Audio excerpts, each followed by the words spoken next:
La bonne info, c'est à la bonne heure sur GTV. Bonsoir à toutes et à tous. Merci de suivre l'actualité de ce mercredi 20 novembre 2024, dont voici les titres. Les travailleurs de la Société nationale de la Poste dans la tourmente. La boîte connaît des difficultés de trésorerie qui entraînent des retards de salaire. Vous entendrez Koli Sissoko, syndicaliste, dans ce journal. Entre exploitation sexuelle ou physique, la situation des enfants de la rue est parfois peu reluisante. Nous avons tendu notre micro sénégalais pour recueillir leurs avis sur la question. Et puis sur l'international au Mali, bras de fer entre le Premier ministre Dioguel Maïga et les militaires. D'ailleurs, le Premier ministre a été démis de ses fonctions selon les informations de la RFI. Une crise au sommet de l'État qui fait polémique. On en parle dans cette édition que nous allons développer juste après ceci.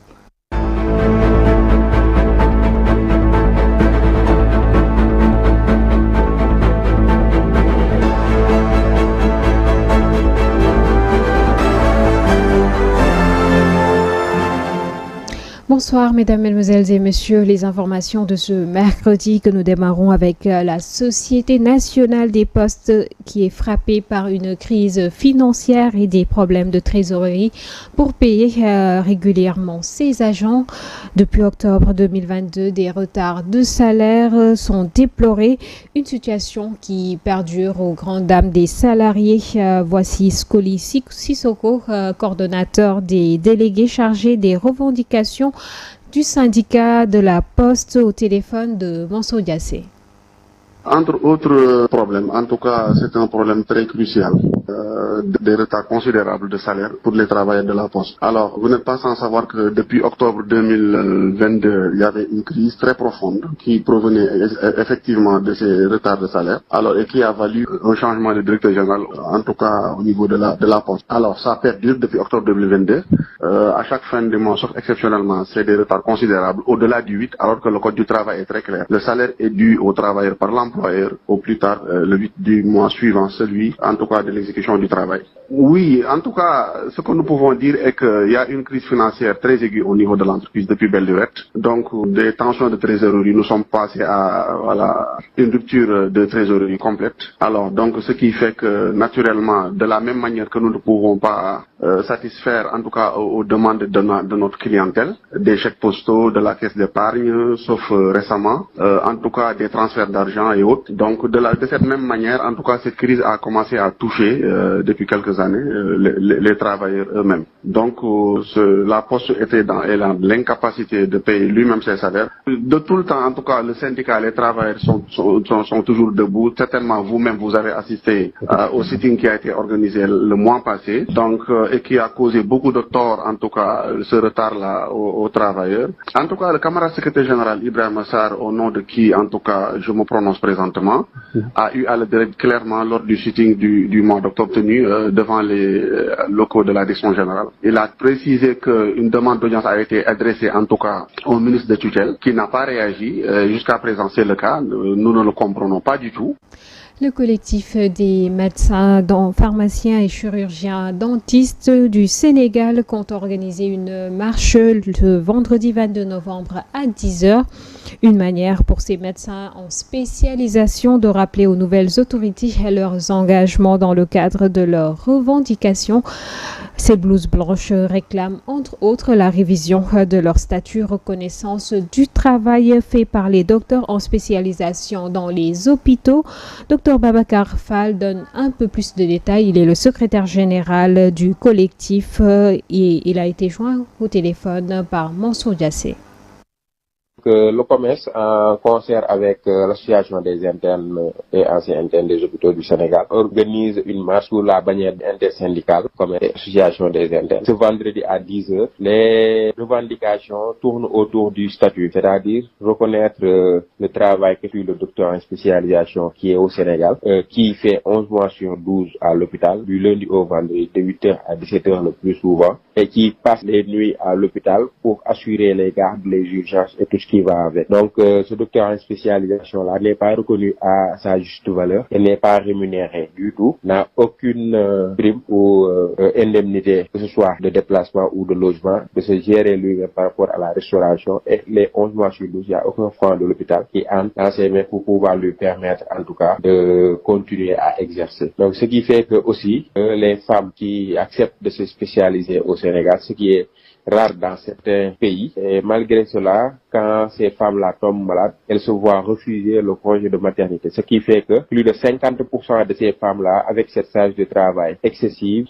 font des complications qui sont liées à la grossesse. Et 14% d'entre elles font des avortements. Plus de 50% font des césariennes et 40% parmi ces 50%-là font des césariennes d'urgence au péril de leur vie. Donc tous ces points rassemblés font qu'actuellement nous partons en mouvement, nous sommes déjà en grève et nous allons faire une marche pour que ces nouvelles autorités-là puissent apporter des solutions face à ces problèmes. Donc nous avons pris en tout cas toutes les informations relatives à l'obtention de cette autorisation-là et nous avons respecté les règles par rapport au dépôt, par rapport au délai. Pendant 4 mois, de novembre 2023 à février 2024, des agents ont sillonné le pays pour constater ce qui se fait dans les établissements de formation en santé. Un audit qui a révélé des dysfonctionnements.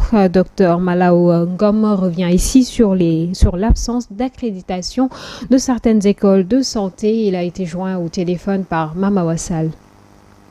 Bon, je suis d'accord par rapport à l'enquête du ministère de l'Enseignement supérieur par rapport aux écoles de formation en santé. Parce qu'il faut savoir que c'est l'ANASUS qui est l'organe régulatrice qui doit délivrer les établissements qui sont habilités et les matières où ils sont accrédités. Mais on voit le plus souvent que la majorité des établissements n'ont pas d'accréditation et ils continuent à dispenser des cours et ils continuent à recevoir des étudiants. Et ce qui va en suivre, c'est qu'il y aura une formation défectueuse et ce qui va en suivre après aussi, c'est que la prise en charge des patients ne sera pas bonne et ce sont les populations qui vont en pâtir. Et donc c'est à l'État central de continuer à prendre ses responsabilités et de mener cette enquête jusqu'au bout et de sanctionner les personnes qui sont responsables et qui continuent à recevoir des étudiants et qui continuent à encaisser l'argent des contribuables sans pour autant respecter les règles de l'art.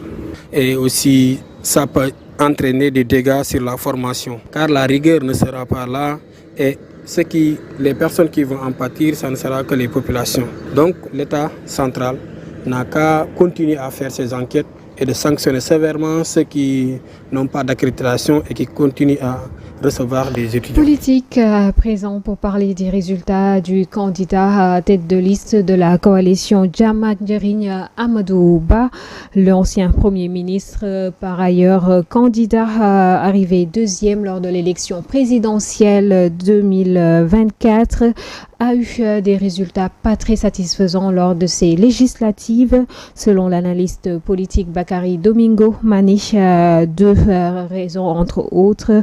Un discours qui n'a pas convaincu les électeurs, ajouté à son départ des flancs de l'APR. La réaction de Bakary Domingo Mané qui s'est entretenu au téléphone avec Ndella Ndiaye.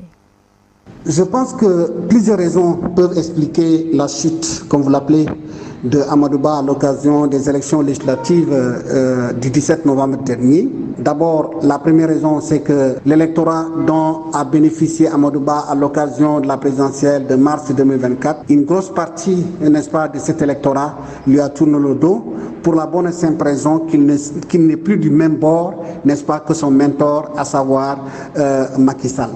Donc Macky Sall ayant sa coalition, lui ayant sa coalition, il va sans dire que, disons, cet électorat, disons, de Benno Bokk Yakaar, ou surtout de l'APR, préfère aller voter dans le camp, la liste, n'est-ce pas, dirigée par Macky Sall, plutôt que dirigée, n'est-ce pas, par Amadou Ba. Donc ça, c'est la première raison, la perte, n'est-ce pas, d'une partie de l'électorat. La deuxième raison, c'est que l'image de Amadou Ba est une image écornée, parce que dans la perception des Sénégalais, c'est quelqu'un qui s'est enrichi, n'est-ce pas, dans l'administration sénégalaise, qui est devenu, si vous voulez, disons, un opposant multimilliardaire. Donc, cette image-là a créé une sorte de répulsion. Maintenant, c'est le discours. La troisième raison. Le discours d'Amadou Ba est un discours qui passe difficilement. À la limite, on se demande, est-ce que Amadou Ba est un opposant? est-ce que Amadou Ba est un homme politique? Puisque il a du mal à se démarquer. Son discours n'est pas un discours, disons, qui peut emballer, n'est-ce pas, une partie de l'électorat sénégalais. Donc ça aussi, ça peut être l'une des raisons, n'est-ce pas, qui ont fait que Amadou Ba vraiment s'est retrouvé dans cette position, à savoir vraiment cette dégringolade, si on compare ça à la présidentielle, disons, de 2024. La journée internationale des droits de l'enfant est célébrée ce 20 novembre, un moment pour se rappeler de l'importance de défendre les droits des enfants. Des millions de jeunes continuent de subir la pauvreté, la violence, le manque d'accès à l'éducation et aux soins selon plusieurs rapports publiés. Les détails avec Amsatou Gano. Le 20 novembre 1959, l'Assemblée générale des Nations unies a adopté la Déclaration des droits de l'enfant, même si de nombreux États n'étaient pas d'accord et que le texte n'a aucune valeur contraignante. Il ouvre la porte à une reconnaissance universelle des droits de l'enfant. Ce texte définit en 10 principes les droits de l'enfant et fait de lui un véritable sujet de droit. Ce document protège les enfants sur les plans civils, politiques, économiques et culturels. Aujourd'hui, il est ratifié par 196 pays, ce qui souligne son importance.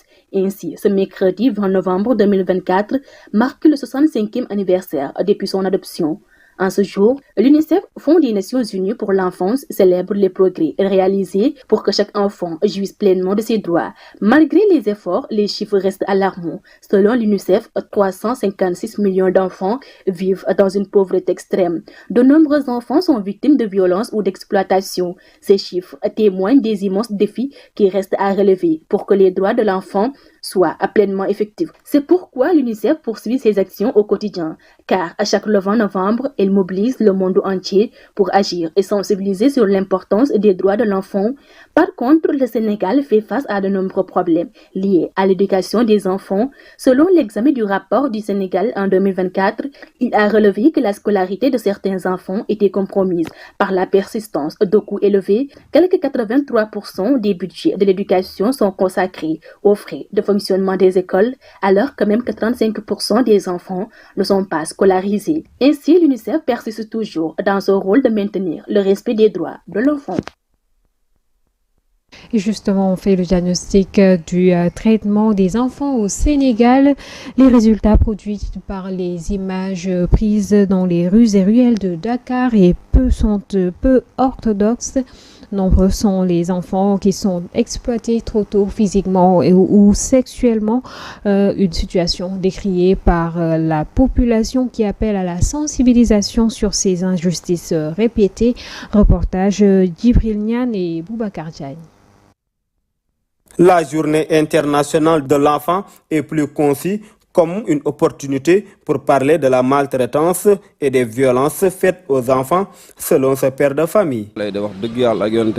La journée internationale des enfants doit être respectée par tout le monde, surtout nous qui sommes des pères de famille. Mais ce qui attire plus mon attention, ce sont ces enfants qui sont dans la rue. Cette journée est célébrée dans le but de mettre en avant les droits des enfants et de rappeler que comme tout être humain, les enfants ont le droit d'être protégés, nourris, soignés, mais surtout éduqués. Je pense que les parents doivent prendre les responsabilités et les amener à l'école, soit leur apprendre des métiers plutôt que de les laisser dans les rues en train de quémander. Leur place, c'est dans les écoles coraniques ou françaises et non dans la rue. Pour moi, l'État doit prendre ses responsabilités et faire tout le nécessaire pour lutter contre ce fléau qui ne cesse de gangréner la société. À l'heure actuelle, l'accent est aussi à mettre sur le rôle que doit jouer l'État pour éradiquer ce phénomène, mais également à l'accompagnement des parents. À présent, la page internationale de cette édition que nous démarrons au Mali, qui fait face à une crise politique au sommet de l'État. Le Premier ministre de la Transition, Choguel Kokala Maïga, a récemment critiqué publiquement les militaires au pouvoir, dénonçant son isolement dans les décisions clés. Lors d'un discours à Bamako le 16 novembre, il a fustigé le rapport unilatéral de la transition prévue pour mars 2024 et la création de l'autorité indépendante de gestion des élections réalisées sans concertation. Ces critiques ont provoqué une vive altercation entre les militaires, avec les militaires plutôt. Une partie de la classe politique soutient toutefois Maïga, qui dénonce le non-respect des résolutions des assises nationales de la refondation. Parmi elles, la réduction des partis politiques reste inapplicable, avec plus de 100 nouveaux partis enregistrés en 2 ans, ce que Maïga considère comme un frein à la refonte politique. Et puis une évolution d'ailleurs sur ces informations sur le Mali. Choguel Maïga n'est plus premier ministre du Mali, un décret présidentiel lu tout à l'heure à la télévision ORTM par le secrétaire général de la présidence, met un terme aux fonctions du premier ministre et celles de tous les membres du gouvernement malien. Et puis, nous parlons à présent de la République démocratique du Congo. Le mausolée de Patrice Emery Lumumba, héros de l'indépendance, a été vandalisé dans la nuit du dimanche au lundi 18 novembre. Une enquête est en cours pour trouver les responsables de cet acte de vandalisme et leur motivation. Ce mausolée est censé abriter la dent de Patrice Lumumba, dernière et unique relique du martyr de l'indépendance, rendu par la justice belge à la famille il y a 2 ans à peu près. Aziza Touba nous en dit un peu plus.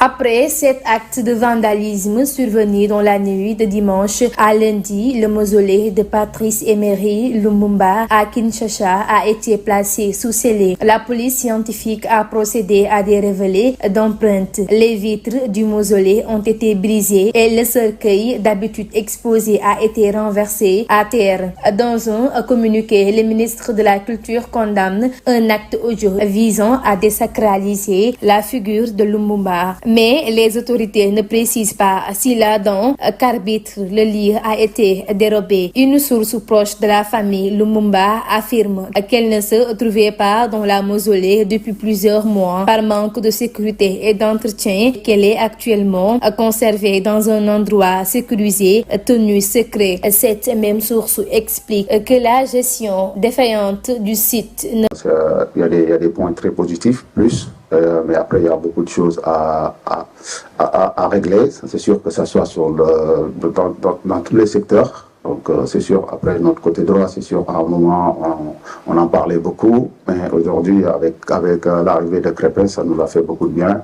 Maintenant on va continuer à suivre la DTN va continuer à suivre ces jours, ça c'est sûr. Après voilà, on verra dans le futur. Écoutez, la recette Pachao, on apprend, c'est sûr et certain, mais bon, après, quand on a des joueurs qui nous écoutent pour les consignes, après c'est plus facile, des joueurs facilitent la chose.